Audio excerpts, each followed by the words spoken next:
ඉතින් සාදරයෙන් පිළිගන්නවා SL Plus Education YouTube channel එක වෙතට ඔයාව. අද මම කතා කරන්නේ මෙන්න මේ ෆෑන් මෝටර් එකේ කොහොමද අපි ෆෑන් මෝටර් එකක් නිවැරදිව තෝරාගන්නේ. ඉතින් මේ ෆෑන් මෝටර් ගත්තට පස්සේ සාමාන්‍ය මේ normal ෆෑන් මෝටර් එකේ high speed එක එනවා, low speed එක එනවා. ඉතින් high speed තියෙන ෆෑන් මෝටර් එක පොඩ්ඩක් හොඳයි. low speed දෙන Chinese මෝටර් එකක් තියෙනවා. ඒක සාමාන්‍යයෙන් පිච්චිල යන්න බලන ප්‍රවණතාවය ටිකක් වැඩි. එහෙම ලොකුවට මවුලක් නැහැ. සාමාන්‍යයෙන් ටික කාලයක් මේකේ අද ගන්න පුළුවන්. ෆෑන් මෝටරේ කනෙක්ෂන් එක බැලුවට පස්සේ මෙතන ඕගොල්ලන්ට පේන්න තියෙන්නේ කනෙක්ෂන් එකේ වයර් 4යි. මේ වයර් 4 තමයි. ඉතින් මේ වයර් 4 නැතුව තව එකක් එන්න පුළුවන් වයර් 5ක් වෙන්න. ඒක මෝටරේ මේ ෆෑන් එකෙන් ෆෑන් එකට වෙනස් වෙනවා. මේ අපේ කැප් එක මේකේ ඉන්නේ මේකෙමයි. ඒ කියන්නේ ෆෑන් මෝටරේමයි සෙට් කරලා ඉන්නේ. අපි මේ කැප් එක සමහර ඒවායේ ටේබල් පෑන් වල වගේ ඒකේ බඳට එන ඒවා තියෙනවා. ඒක වුණාට පස්සේ මෙන්න මේ වයර් එකෙන් තව වයර් එකක් වැඩි වෙන එක විතරයි වෙන්නේ. එතකොට ඒක අපි පල්ලෙහාට තමයි යොදාගන්නේ. හොඳයි එහෙනම් අපි බලමු ඉස්සෙල්ලාම මේ කනෙක්ෂන් එක අපි කොහොමද මේක චෙක් කරගන්නේ කියලා. ඉතින් මහා ලොකු වැඩක් නැහැ. ක්ලිප් ඔන් මීටරයක් හරි මල්ටිමීටරයක් හරි අරගෙන අපි ඉස්සෙල්ලාම ohms ස්කේල් එකට දාගන්න ඕනේ. ඕම් එකට දාගන්න ඕනේ. ඕම් ස්කේල් එකට දාගෙන අපි මේ වයර් වලට තිය චෙක් කර බලන්න ඕනේ. අපි ඉස්සෙල්ලම බලමු සුදුයි නිලු එකට තියලා අපිට එනවා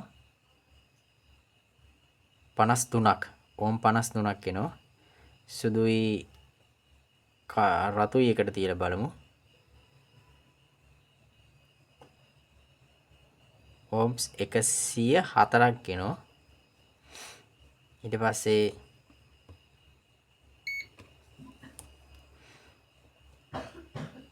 සුදුයි කළුයි තියලා බලමු. එතකොට අපිට කිසියම් මොනවාක්වත් අගයක් පෙන්වන්නේ නැහැ. ඊට පස්සේ අපි මේ කළුයි අනිත් වයර් වලට තියලා බලනවා කොහොමද පෙන්වන්නේ කියලා. ඒවටත් මොනවාක්වත් අගයක් පෙන්වුම් කරන්නේ නැහැ. අගයක් පෙන්වුම් කරන්නේ නැත්තම් අපිට සාමාන්‍යයෙන් ෆෑන් මෝටර එක එහෙම නැත්තම් ටේබල් ෆෑන් එක සිලින් ෆෑන් එක වගේ බ්ලැක් එක තමයි නිව්ට්‍රල් එකට ගන්නෙ. ඉතින් මෙතන අපිට මේකට තිබුවට පස්සේ මොකක්වත් අගයක් පෙන්වුවේ නැහැ කියන්නේ මේක අපි සම්බන්ධ වෙන්නේ මෙන්න මේ කැප් එක හරහා තමයි යන්නේ. ඒ කැප් එක හරහා යන හින්දා ඒකට අනිත් ඒවාත් එක්ක රෙසිස්ටන්ස් එකක් පෙන්වන්නේ නැහැ. නමුත් මෙන්න මේ තුනේ රෙසිස්ටන්ස් එක පෙන්වුවා. මේ තුනේ රෙසිස්ටන්ස් එක පෙන්වුවා කියන්නේ මේ තුන තමයි කොයිල් එකේ 1 2 3 විදිහට වැටෙන්නේ. ඊට පස්සේ අපි බලමු මේකේ මෙන්න මේ සම්බන්ධ పూర్වේ ගහලා තියෙනවා. මේකේ අපිට තියෙන්නේ 1.8 UF කැපැසිටර් එකක් තියෙනවා මේ මෝටරේට. ඊට පස්සේ මේකේ තියෙනවා බ්ලූ එක තියෙනවා ලෝ එකට, නිල් පාට එක, සුදු පාට එක තියෙනවා මිඩ් එකට, දෙවෙනියට, රෙඩ් එක තියෙනවා හයි එකට. ඒ කියන්නේ තුන්වෙනි ස්පීඩ් එක තමයි රෙඩ් එක. එහෙනම් පිළිවෙලට එන්නේ නිල් පාට, සුදු පාට, ඊට පස්සේ හයි ස්පීඩ් එක, තුන්වෙනියට එන්නේ රෙඩ් එක. ඊට පස්සේ මේ බ්ලැක් කියලා තියෙන්නේ මේකේ කමන් ලයින් එක. කමන් ලයින් එක කියන්නේ නියුට්‍රල් එක විදිහට එන්නේ මෙන්න මේ කැප් එක හරහා යන්නේ. ඒක නිසා තමයි අපිට ඒකේ රෙසිස්ටන්ස් එකක් පෙන්වන්නේ නැත්තේ. ඊට පස්සේ මේකේ තවත් වැදගත් ටිකක් දාලා තියෙනවා. මම හිතන්නේ ඉලෙක්ට්‍රික් කරන ඕගොල්ලන්ට හුඟක් වටිනවි. මෙන්න මේකේ අපේ ස්පීඩ් එකක් සඳහන් කරන සමාන මෝටර වල සඳහන් කරන්නේ 1200ක් කියලා RPM එක සඳහන් කරනවා. මම හිතන්නේ ඒක තුන්වෙනි ස්පීඩ් එකට තමයි 1200 අපිට සම්බන්ධ වෙන්නේ. හර්ට්ස් 50යි. මේක රේටින් පවර් එකක් තියෙනවා වොට් 60ක. මේක රේටින් පවර් එක තියෙනවා වොට් 60ක.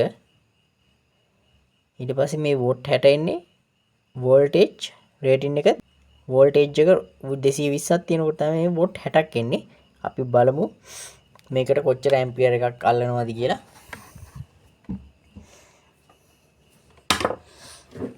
ඇම්පියර් එකට දාගන්නවා. මේකේ ස්පීඩ් එක තියෙන්නේ තුන්වෙනි එකේ මේ තියෙන්නේ රෙඩ් එක හයි ස්පීඩ් යන්නේ.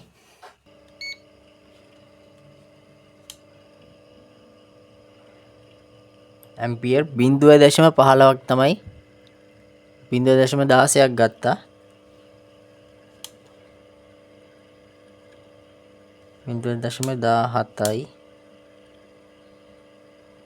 0.15ක් ඔය ගාන තමයි යන්නේ. අපි බලමු වෝල්ටේජ් එක මෙතන කීයක් පෙන්වනවද කියලා. 215ක් 214ක් වගේ තමයි වෝල්ටේජ් එක පෙන්වන්නේ. ඉතින් අපි අද මේ වීඩියෝ එකෙන් සමුගන්නවා. එහෙනම් අපි තවත් වීඩියෝ එකකින් හමු වෙන්න බලාපොරොත්තු වෙමින් අදට සමුගන්නවා. සුබ දවසක්.